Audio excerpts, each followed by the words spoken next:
Yang terakhir adalah, Ustaz, benarkah ahli sunnah wal jamaah tidak pernah melakukan zikiran bersama setelah sholat di masjid? Kenapa seperti itu, Ustaz? Ya. Jadi yang saya tahu, Allahu alam, memang Abdullah bin Umar menyebutkan dalam riwayat bahwasanya saya mengetahui sholat di masjid Nabi SAW sudah selesai dengan saya dengarkan suara zikir mereka. Dengan saya dengarkan suara zikir mereka, maksudnya Nabi dan para sahabat. Jadi di zaman Nabi SAW itu zikir habis sholat bersuara sebenarnya, bersuara. Tetapi tidak dilakukan secara bersamaan. Gitu. Jadi misal Nabi SAW lagi baca ayat kursi, sahabat sana lagi baca al-ikhlas, sahabat sana lagi baca al-falak, yang sana lagi baca subhanallah 33, dibebaskan oleh Nabi SAW. Itu yang ada dalam hadis.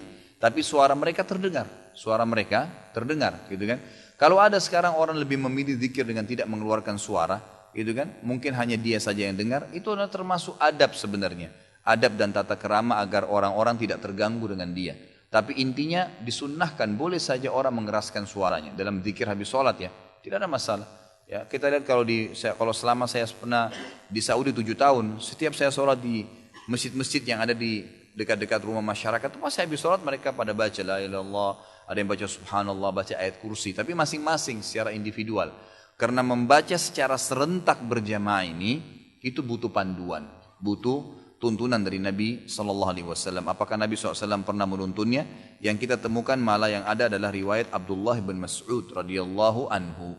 Abdullah bin Mas'ud mengatakan pada saat dipanggil oleh Ubay bin Ka'ab, dan di situ ada beberapa tabi'in yang lagi berzikir, yang pimpinannya mengatakan subhanallah, anak-anak semua murid-muridnya mengatakan subhanallah, gitu kan, sambil mereka memegang batu dan memindah-mindahkannya.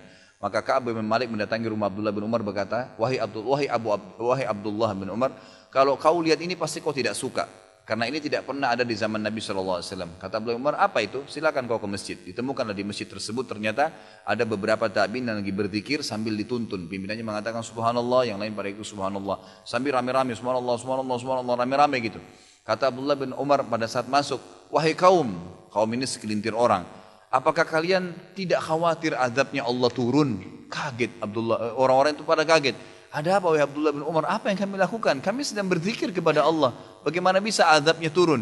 Apa kata Abdullah bin Umar? Fahami pendapat beliau. Ini sahabat Nabi, gitu kan? Yang terkenal dengan sahibut ta'assi. Orang yang paling fanatik dengan Nabi SAW, Abdullah bin Umar radhiyallahu anhu. Jadi apa saja dikerjakan oleh beliau, semua yang Nabi kerjakan gitu. Beliau mengatakan, sungguh bajunya Nabi SAW masih bisa dilihat dan dipakai. Artinya Nabi ini baru meninggal, bajunya aja sekarang masih ada.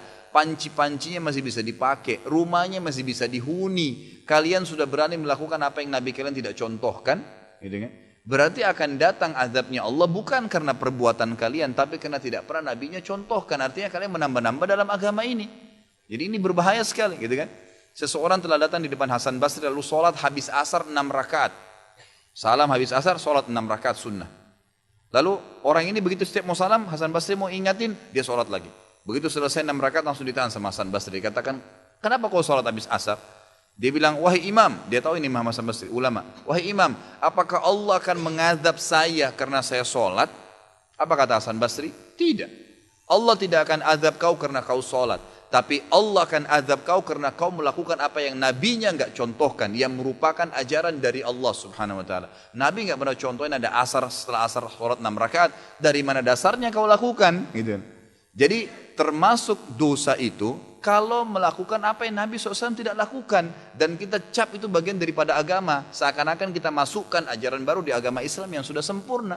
Allah bilang dalam Al-Ma'idah, Al-yawma akmaltu lakum dinakum. Kata-kata akmaltu, saya sudah sempurnakan agama kalian. Kata ulama, Ibnu Katsir mengatakan dalam tafsirnya, ini dalil nyata Nabi Muhammad SAW sudah menyampaikan semua ajaran agama Allah, dan juga setiap muslim tidak perlu lagi menambah sekecil biji sawi pun dari ajaran agama ini. Cukup dengan yang ada saja, selesai.